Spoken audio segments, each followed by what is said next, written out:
Hey guys, my name is Matimo, and today I have some more Battlefield 3 gameplay for you guys, and since it is Sunday, it's another question-answer type video, and if you would like your question to be featured in a future video, make sure to send me a YouTube message with the subject line Q&A, and you could be featured in an upcoming episode. So the first question comes in from Elite Shadow 05, and he asks, do you think that the new plane, the F-35, needs a buff in agility for it to keep up with the flankers, and to prevent you being shot out of the sky because you can't evade as fast or as well as the flanker? Yeah, I completely agree with your statement. The F-35 definitely needs some sort of buff for its movement. Right now, the flankers completely dominate the airfield because they can outmaneuver the F-35 in pretty much any situation. I know that DICE was thinking that because the F-35 can hover, ooh, that's so cool, and it was in Battlefield 2, that warranted less maneuverability than the flanker, and that doesn't make sense at all. Because yes, they can hover, and that's kind of a cool flare aspect of the game, but when you're hovering in the F-35, you're leaving yourself open to sniper shots, RPGs, pretty much ground units in general, and if you're in a high traffic area, you're going to get shot from pretty much everything. You are going to get countered by every thing on the battlefield. Anything can take you out, and I know it's cool, but it just really doesn't make the F-35 overpowered in any sense, so I don't see why they needed to nerf their movement. In my opinion, if DICE wanted to balance the air combat, what they need to do is to make each side balanced. They need to make it so that one jet can't outmaneuver the other, and it just needs to rely on skill. And if you do that, it's going to make, I think, air combat a lot more enjoyable, especially on maps such as Gulf of Oman. I know just the other day I was in the attack helicopter, or I was in the Viper for the US team, and we were just getting shot down constantly by the flankers because the F-35s were never able to stay in the air for more than 10 seconds because the flankers were able to take them out that quickly, and it's not balanced in that case. And like I said, I know that DICE was thinking that being able to hover is cool, and they should make it so that because the flanker can't hover, it should get some sort of advantage in other situations, but it has too much of an advantage in pretty much every situation. So yeah, I do think that the F-35 needs some sort of buff. And if, like I said, if they want to balance air combat, they need to make pretty much every vehicle essentially the same. And that goes the same for helicopters. I'm not really sure why DICE thought that the Havoc needed to be a hunky piece of crap while the Viper can essentially dodge bullets. I don't really know their logic behind it. Maybe they just wanted to add variety so that when you got into a vehicle, it felt different compared to the others. But, I mean, that's cool, but if you're at a disadvantage because of that difference, then it's just stupid. I mean, I'm not sure what they were thinking. So, great question. I definitely think the F-35 needs a buff.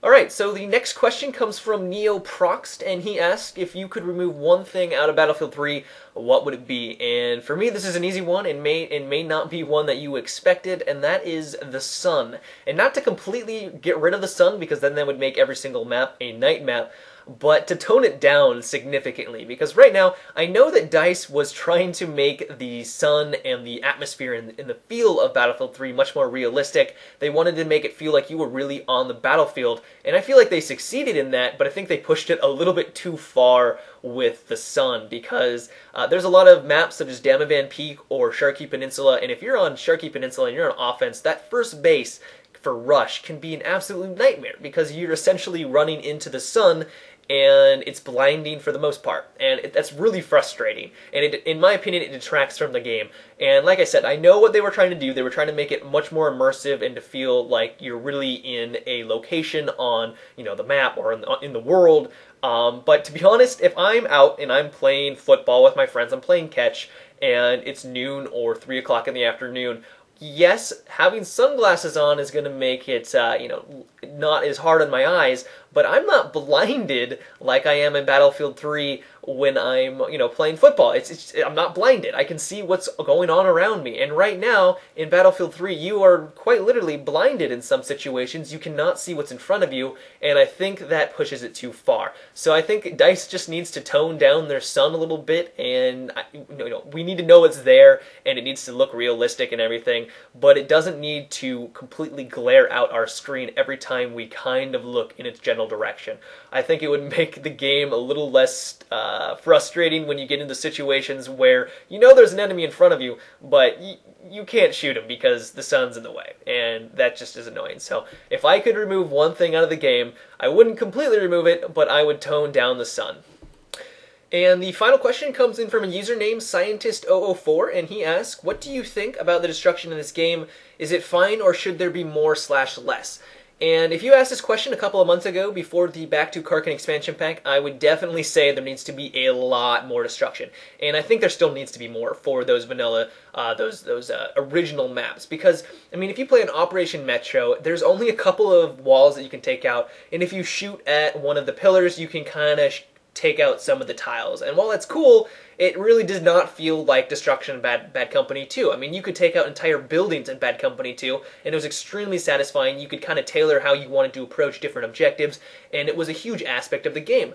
But then when Battlefield 3 came out, it was kind of a side thing. You know, you could kind of take out one or two walls, but it really wouldn't give you any large advantage in a lot of situations. So I know where DICE was coming from. They said that they wanted destruction to be realistic, but they didn't want it to completely change the flow of a map or completely change the dynamic of a map. So if you are in Operation Metro and you take out two of the pillars and the entire, the entire metro station collapses on itself, well, that completely changes the map, and they didn't want that. And I understand that philosophy, but if you're playing on maps such as Grand Bazaar or Canals, there really just is not a lot of destruction. I mean, you can shoot at the top of a building on Grand Bazaar and some rubble will come down, but if you wanted to flank your enemy or use destruction to get towards an objective, you don't even have that option. I mean, it's just not even there. If you tried to blow up the side of a wall and push towards the center of the map, you just can't even do it. I mean, which is a disappointment, because in Bad Company 2, it was such a large part of the game, and you really could use the terrain and the destruction to your advantage to take out your enemies. But that kind of changed when Back to Karkin came out. The maps for that, especially Sharkey Peninsula and Strike at Karkin, those you can take out buildings, you can use it to your advantage, and I like the destruction for the Back to Karkin expansion pack. I mean, you can even shoot at the top of a building, the rubble will come down, it will leave a little nook for you to actually jump into, and then you can use that as a sniper perch, and that is really cool. I really like that aspect of the game. And I think if they continue with these high destructible maps in future DLCs, it's going to increase the longevity of this game even more, and it's going to make future maps a lot more enjoyable. If they go back to their very narrow-minded maps where you can not even use destruction at all, and that's that was the big thing for the Frostbite 2, destruction. And to see that not in the original maps is disappointing, but I'm glad to see that they are finally starting to put it in for DLC. So yeah, that's my opinion on the destruction in Battlefield 3.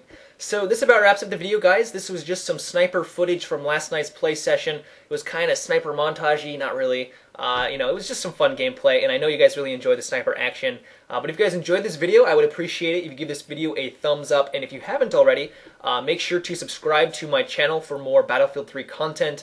And if you would like your question to be featured in an upcoming episode, make sure to send me a YouTube message and leave in the subject line Q&A, and it could be in a future video. But until next time, guys, have a good one and take it easy.